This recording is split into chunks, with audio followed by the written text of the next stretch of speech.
Life moves pretty fast. You don't stop and look around once in a while, you could miss it. Salut tout le monde, c'est Xavier, bienvenue sur Watch Mojo français. Aujourd'hui on se retrouve pour le top 20 des meilleures répliques de fin de film. Because if a machine, a Terminator, can learn the value of human life, maybe we can too. Wait here for a little while. See what happens. Then I woke up. Pour cette liste, on va s'intéresser aux toutes dernières répliques les plus mémorables de l'histoire du cinéma qui concluent leurs films respectifs de manière émotionnelle, marquante voire choquante. Est-ce qu'il est nécessaire que je vous dise qu'il va y avoir des spoilers ? Selon vous, laquelle est la plus mémorable ? Dites-le moi dans les commentaires. Allez, c'est parti. Numéro 20, je vais finir ma vie dans la peau d'un plouc, Les Affranchis. Le chef-d'œuvre de Martin Scorsese, Les Affranchis, subvertit le style de vie glamour souvent dépeint dans les films sur la mafia. As far back as I can remember, I always wanted to be a gangster.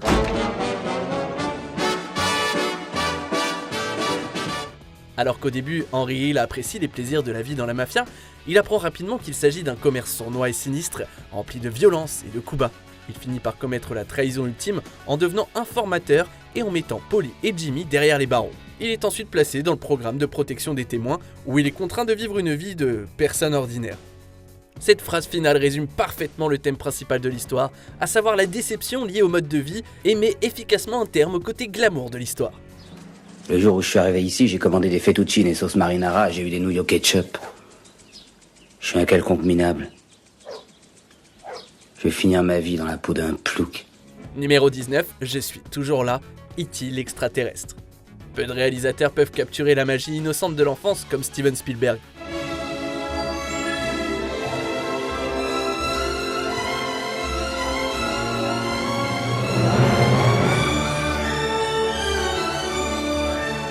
À bien des égards, E.T. est l'histoire d'une brève mais inoubliable amitié d'enfance, mais avec d'effrayants agents du gouvernement et des extraterrestres. Lorsque le moment est venu pour E.T. de rentrer chez lui, l'extraterrestre dit à Elliot que leur lien est toujours aussi fort. Cela résume parfaitement les thèmes du film. Les relations personnelles ont tendance à se dissoudre, mais elles restent fermement ancrées dans nos mémoires et dans nos cœurs. Je suis toujours là. Et c'est là toute la magie du film de Spielberg. Si l'histoire est passionnante et unique pour son inclusion d'un extraterrestre télékinésiste, elle aborde des vérités universelles sur l'amitié, sur l'amour et sur la mémoire. Numéro 18, on n'a pas besoin de route, retour vers le futur. Après avoir accidentellement utilisé la DeLorean de Doc pour se rendre en 1955, Marty McFly aurait dû savoir qu'il fallait s'attendre à l'inattendu quand il s'agit de son vieil ami scientifique. Mais cela n'a pas empêché le jeune voyageur du temps d'être surpris une dernière fois avant le générique. Après le retour de Marty en 1985, Doc arrive en panique à bord de la DeLorean, vêtu d'un habit futuriste. Marty! Il faut que tu repartes avec moi! Où ça? Mais vers le futur! Les deux hommes doivent absolument se rendre à toute vitesse dans le futur pour résoudre une nouvelle crise. Lorsque Marty s'inquiète de ne pas avoir assez de route pour faire rouler la DeLorean, Doc le rassure avec une phrase emblématique. Hé Doc, reculez un peu, la route est trop courte pour atteindre 88 miles à l'heure. La route? Là où on va, on n'a pas besoin de route. Une façon absolument géniale de conclure le film et de préparer la suite. Numéro 17, bon, où en étais-je ? Memento. Ce film de Christopher Nolan interpelle les spectateurs non seulement par son intrigue complexe et labyrinthique, mais aussi par la caractérisation du protagoniste Leonard Shelby. Pendant une grande partie du film, il est dépeint comme sympathique. You really need a system if you're gonna make it work. You kind of learn to trust your own handwriting. That becomes an important part of your life. You write yourself notes, and where you put your notes, that also becomes really important. Cependant, la fin remet en question nos perceptions. Il est dépeint comme n'étant rien de plus qu'un criminel violent qui se trompe intentionnellement afin d'éliminer les personnes qui lui ont fait du tort. La dernière ligne indique que Léonard va continuer dans sa nature cyclique d'oublier et de blesser des gens sans raison valable. Il recevra également le tatouage qui conduira finalement à la mort de Teddy. Avec une toute dernière réplique, Léonard est placé sous un tout nouveau jour et les téléspectateurs doivent réévaluer leur sympathie pour le personnage. Bon, où en étais-je ? Numéro 16, c'est la belle qui a tué la bête, King Kong. Peut-être le film de monstre hollywoodien le plus légendaire de tous les temps, King Kong est plus complexe que les films de monstres habituels. Sa représentation du singe est assez ambiguë. D'un côté, c'est un animal violent avec des tendances à la destruction.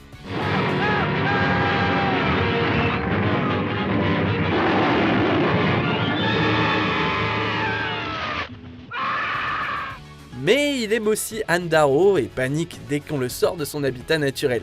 Après la chute de Kong dans le célèbre climax du film, un policier déclare que ce sont les avions qui l'ont terrassé.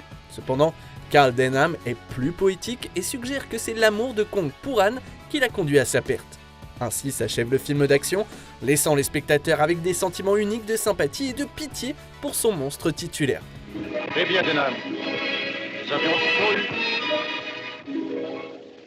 Non, ce ne sont pas les avions. C'est la belle qui a tué la belle. Numéro 15, je reste auprès de ceux que j'aime, Le Magicien d'Oz. Il est révélateur que l'un des films les plus colorés et les plus inventifs jamais réalisés se termine dans une maison délabrée du Kansas au ton sépia. Après ses dangereuses aventures dans le monde d'Oz, Dorothy dit au revoir à ses nouveaux amis et retourne dans son monde confortable en tapant des talons. Dis au revoir, Toto. Là, je suis prête, allons. Ferme les yeux, attention. Tape tes talons l'un contre l'autre 3 fois de suite. La famille de Dorothy insiste sur le fait qu'Oz n'était qu'un rêve, mais elle sait que ce n'était pas le cas et elle est heureuse d'être chez elle, où les sorcières au visage vert et les singes volants n'existent pas et ne sont pas un problème pour elle. Si le voyage a permis à Dorothy de tirer des leçons précieuses et de se forger des souvenirs qu'elle n'oubliera jamais, c'est à la maison que se trouve son cœur. Le film se termine par une phrase réconfortante et rassurante qui souligne la valeur de la famille. Parce que je les aime tous. Tante Olympe, je reste auprès de ceux que j'aime. Numéro 14, un protecteur vigilant, un chevalier noir. The Dark Knight, le chevalier noir.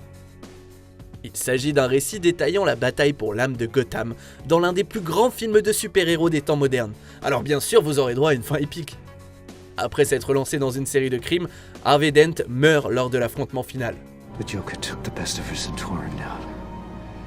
People will lose hope. They won't. They must never know what he did. Batman se porte volontaire pour endosser la responsabilité de tous les crimes de Dent afin de préserver l'héritage de l'homme décédé. Lorsque le fils de Jim Gordon demande pourquoi le Chevalier Noir s'enfuit, le commissaire nous offre un incroyable discours de clôture.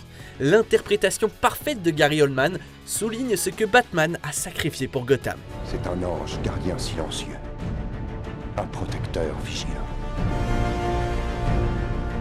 Un chevalier noir. Numéro 13, je suis le patron, Raging Bull. Martin Scorsese est doué pour subvertir les genres populaires par des histoires plus réalistes et dans ce cas, il renverse le genre sportif. Plutôt que de raconter l'histoire édifiante d'un outsider, Raging Bull est un film brutal qui décrit l'effondrement de la vie de Jake LaMotta sous le poids de son tempérament et de son ambition. Tu entends bien ce que je te dis? Tu entends bien ce que je te dis? Oui, très bien. Alors dégage, à côté. Approche. Mais arrête, merde, quoi? Faut la ferme, putain! La ferme! Au final, un Jake âgé et lessivé se retrouve sans famille et pratique la comédie plutôt que la boxe. Juste avant de monter sur scène, Jake se répète que « Je suis le patron, le patron, le patron, le patron, le patron !» Ce qui est une ligne ironiquement tragique étant donné l'état pitoyable de sa vie. Jake LaMotta n'est pas un personnage sympathique, mais la fin est ce qui s'en rapproche le plus. Numéro 12, ça lui a explosé à la figure, l'enfer est à lui. Ce film met en vedette James Cagney dans le rôle de l'impitoyable criminel Cody Jarrett. Cody a de grandes ambitions, mais comme beaucoup de gangsters, il connaît sa fin en essayant de voler une usine chimique. Cody finit par grimper au sommet d'un réservoir d'essence sphérique, tire dessus et crie « C'est suivi d'une énorme explosion et de la dernière réplique du film. Cette fin est un grand moment d'ironie. Plus tôt dans le film, Cody a prononcé la phrase « le sommet du monde » pour exprimer ses aspirations, mais en fin de compte, le seul monde qu'il a pu conquérir était loin d'être une planète. Il a juste réussi à atteindre le sommet d'un réservoir d'essence. Cody et ses rêves se terminent dans une déflagration énorme. Numéro 11, bon Dieu, n'est-on pas tous pareils? Stand By Me. Issu de l'une des histoires les plus réalistes et touchantes de Stephen King, Stand By Me est un film classique qui parle des vertus de l'amitié d'enfance. Hey you guys. I bet you anything that if we find him, we'll get our pictures in the paper. Yeah, we can even be on TV. Après leur aventure, les personnages mûrissent et se séparent, ce qui n'est que trop familier lorsque l'on grandit. Gordy perd peu à peu le contact avec Teddy et Vern, et Chris meurt plus tard dans une bagarre de bar, laissant un Gordy nostalgique et plutôt maussade se remémorer le temps qu'il a partagé avec ses copains d'enfance. Les dernières lignes du film, écrites par Gordy sur son ordinateur, sont parfaites pour susciter la nostalgie dans le cœur des spectateurs. Partager des expériences avec des amis proches est l'un des plus grands aspects de la croissance, et ce film le sait. Je n'ai plus jamais eu d'amis comme j'en ai eu dans ma 12e année. Bon Dieu, n'est-on pas tous pareils? Numéro 10, J'espère, Les Évadés. Rare film de prison à connaître une fin heureuse, Les Évadés se termine par les retrouvailles de Red et Andy sur la plage de Zihuatanejo. Ce moment et le discours qui le précède sont tous deux monumentaux pour Red. Rehabilitated. It's just a bullshit word. So you go on and stamp your form, Sonny, and stop wasting my time. Non seulement parce qu'il est enfin libre après des décennies en prison, mais aussi parce que l'avenir s'annonce plutôt pas mal. Il est révélateur que la dernière phrase du film soit « J'espère que je verrai mon ami et pourrai lui serrer la main. J'espère que le Pacifique est aussi bleu que dans mes rêves. J'espère. » Red espère une liste de choses précises, comme rencontrer Andy et voir le Pacifique, mais au final, il se contente d'espérer de manière générale après avoir souffert des années de désespoir. C'est un développement de personnage profondément touchant et une affirmation de la joie de vivre. Numéro 9, tu m'as rencontré à un moment étrange de mon existence, Fight Club. Le narrateur de Fight Club a vécu beaucoup de choses en peu de temps. Il a appris qu'il avait une personnalité alternative tordue nommée Tyler, a enduré beaucoup de douleurs et a été témoin de la mise en place d'un plan explosif. I want you to really listen to me. My eyes are open. Après avoir gardé son alter ego à distance, il est rejoint par Marla. La dernière phrase que le narrateur lui adresse résume sa vie trépidante dans l'un des sous-entendus les plus hilarants de tous les temps. Accompagnée de la chanson Where is my mind des Pixies, cette phrase finale résume parfaitement la nature décalée de Fight Club. Tu m'as rencontré à un moment étrange de mon existence. La déclaration nous laisse aussi un peu l'espoir que le narrateur et Marla survivent à cette fin explosive. Numéro 8, Dr Lecter, le silence des agneaux. S'il y a une phrase que vous ne voulez pas entendre de la part d'un méchant qui considère les humains comme des casse-croûtes, c'est bien celle-là. J'aimerais poursuivre cette conversation, mais j'ai un vieil ami pour le dîner. La Clarice Starling de Jodie Foster a passé tout le film à mener une bataille psychologique contre Hannibal Lecter. Mais à la fin, le méchant prend le dessus. Lecter appelle Clarice pour la mettre au courant de ce qu'il prépare avec un dialogue légendaire. Peut-être le docteur va-t-il vraiment inviter à dîner un vieil ami ou un associé de façon traditionnelle? Mais étant donné la réputation de Lecter, je doute sincèrement que ce dîner se termine bien pour tout le monde. Clarice ne peut clore le film qu'en répétant le nom du méchant, alors que celui-ci passe à l'action. Docteur Lecter.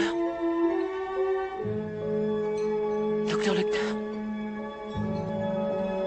Docteur Lecter. Numéro 7, dommage qu'elles doivent mourir, mais c'est notre lot à tous, Blade Runner. Classique de la science-fiction avec des thèmes sur l'humanité, Blade Runner se termine par une question fantastique. Tout au long du film, Rick Deckard doit se battre avec lui-même concernant l'humanité potentielle des réplicants qu'il a été engagé pour éliminer.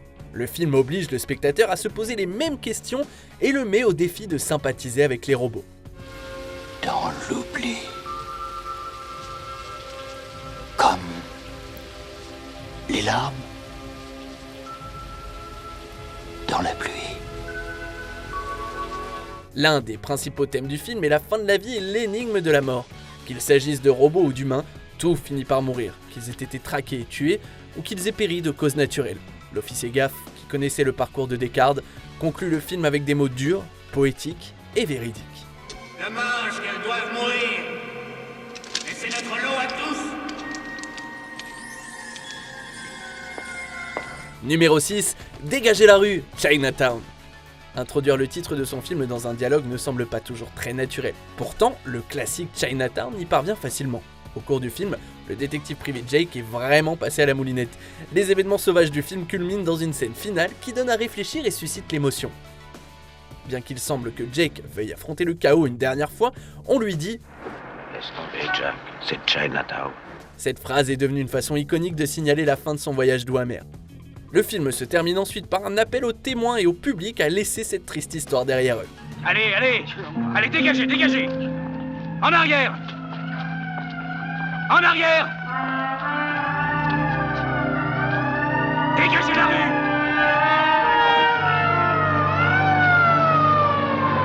Numéro 5, soyez maudits. Jusqu'à la fin des siècles, la planète des singes. Après que George Taylor ait fait atterrir en catastrophe son vaisseau spatial sur une planète peuplée de primates doués d'intelligence, plus de 2000 ans après avoir quitté la Terre, ils cherchent désespérément à échapper à leur société oppressive. Et tiens-toi tranquille, je veux pas avoir d'ennui. Ils traversent de nombreuses épreuves en essayant de rester en vie dans ce monde étrange. Malgré tout ce qu'il endure, il lui reste encore un peu d'espoir dans la scène finale du film. Cependant, tout change lorsqu'il fait une découverte sur une plage d'apparence paisible. Il s'avère que les ruines de la Statue de la Liberté sont présentes sur cette planète. Cela confirme que George était sur Terre depuis le début. Ce rebondissement fantastique est complété par une réplique et une performance inoubliable du personnage face à la triste vérité. Ils les ont fait sauter leurs bombes. Oh, les fous. Je vous hais. Soyez maudits jusqu'à la fin des siècles.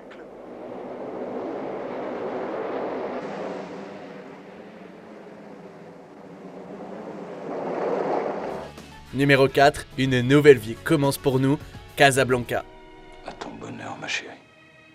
Casablanca est un drame romantique du début des années 40, un vrai classique qui s'achève par l'une des répliques finales les plus faciles à citer de l'histoire du cinéma. Dans le film, la Seconde Guerre mondiale s'est étendue à toute l'Europe et personne ne peut dormir en sécurité la nuit. Aussi, lorsque l'ancien amour de Rick Blaine, Ilsa Lund, se présente dans son bar marocain, il décide de l'aider. Mais il ne peut pas le faire seul. Rick trouve alors un allié improbable, le capitaine Louis Renault. Alors qu'ils devraient être ennemis, les deux hommes se rapprochent tout au long du film. Rick cimente leur lien avec une déclaration fantastique qui conclut le drame sur une note optimiste. Nous avions parié 10 000 francs, vous me les devez. Et ces 10 000 francs serviront à payer une partie de nos dépenses. Nos dépenses? Ah oui, je comprends. Vous voulez dire par là qu'une nouvelle vie commence pour nous deux. Numéro 3, je suis prête pour mon gros plan, Boulevard du Crépuscule. Un film qui aurait pu ne porter que sur le cinéma s'est révélé être bien plus que ça. La dernière réplique est la dernière pièce qui fait de ce film une merveille absolue. Après avoir passé une grande partie du film dans le passé, la dernière scène se déroule dans le présent et c'est là que nous réalisons à quel point Norma Desmond, autrefois grande vedette de cinéma, est tombée bien bas. Après avoir commis un crime terrible, la police s'apprête à l'embarquer. Les caméras vous attendent, madame. Elles m'attendent. Dites à Monsieur 2000 que je viens tout de suite. Qu'est-ce que c'est? Oui, c'est le seul moyen de la faire descendre.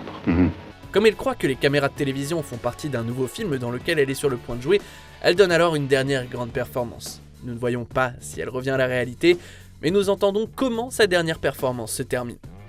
Voilà, Monsieur 2000, je suis prête pour mon gros plan. Numéro 2, et d'un coup, pouf, il s'envole, Usual Suspect. Il y a tellement de rebondissements dans ce thriller légendaire que la fin nous a complètement pris par surprise. L'essentiel du mystère du film tourne autour du mystérieux patron du crime, Kaiser Soze. You never knew. That was his power. The greatest trick the devil ever pulled was convincing the world he didn't exist. Alors qu'on pensait que le film se terminerait sans qu'on l'ait rencontré, on apprend que c'est déjà fait. Il s'avère que Roger Verbalkint était Kaiser Soze depuis le début. Malheureusement, les autorités s'en rendent compte trop tard et le méchant parvient à s'échapper. Après que Kint ait abandonné sa couverture et soit redevenu Soze, il prononce ces derniers mots qui nous laissent absolument stupéfaits. Et d'un coup, il s'envole. Je vous assure qu'à chaque fois que j'essaye de prononcer ces répliques légendaires, je mets tout ce que j'ai, mais je suis pas acteur. Mais non, moi, mon rôle, c'est de vous raconter des histoires à travers des classements. Alors avant de découvrir le numéro 1, voici quelques mentions honorables. L'horreur Apocalypse Now. Un résumé obsédant de la guerre est l'une des plus grandes répliques du cinéma américain.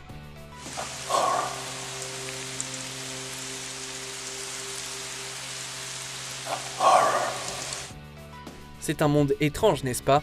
Blue Velvet résume à peu près l'intégralité de l'œuvre de David Lynch. It's a strange world, isn't it? Longue vie à la nouvelle chair, Vidéodrome. Une réplique révoltante et tragique pour l'un des meilleurs films d'horreur corporelle jamais réalisés. Long live the new flesh. L'étoffe dont sont faits les rêves, le faucon maltais. Une dernière phrase ironique, compte tenu des événements tragiques de l'histoire. What is it?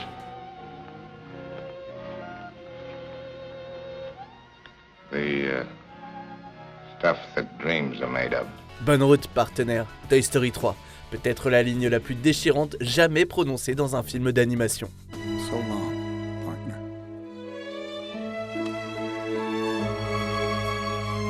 Oh, On est bientôt à la fin, alors avant de continuer, abonnez-vous à notre chaîne et activez les notifications sur téléphone pour ne rien rater de nos dernières vidéos. Numéro 1, elle n'aurait pas fait de mal à une mouche. Psychose. Je vous ai donné des phrases de fin édifiantes, des dialogues ambigus et des déclarations emblématiques, mais il y a une réplique qui les surpasse toutes. Psychose d'Alfred Hitchcock révèle lentement ce qui se passe avec Norman Bates dans son motel. On soupçonne d'abord sa mère d'être derrière les crimes vicieux dont nous sommes témoins, cependant, il est révélé que Norman était le véritable criminel depuis le début. L'autre moitié l'a dévoré. Probablement à jamais. Est-ce qu'il a tué ma sœur? Oui et non. Il finit par être attrapé, on entend alors la voix de sa maman qui résonne dans la tête de Norman pour la dernière fois avant le générique. La mise en scène magistrale d'Hitchcock, l'excellente voix off et l'interprétation parfaite d'Anthony Perkins sont autant d'éléments qui rendent cette dernière réplique parfaite. Ils verront et ils comprendront. Et ils diront, elle n'aurait pas fait de mal à une mouche.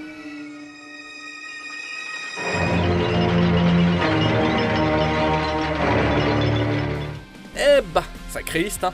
Je vais la conclure avec la meilleure réplique de l'histoire des top 10 et des top 20. Que pensez-vous de notre sélection? Dites-le moi dans les commentaires et checkez ces autres super vidéos de Watch Mojo français.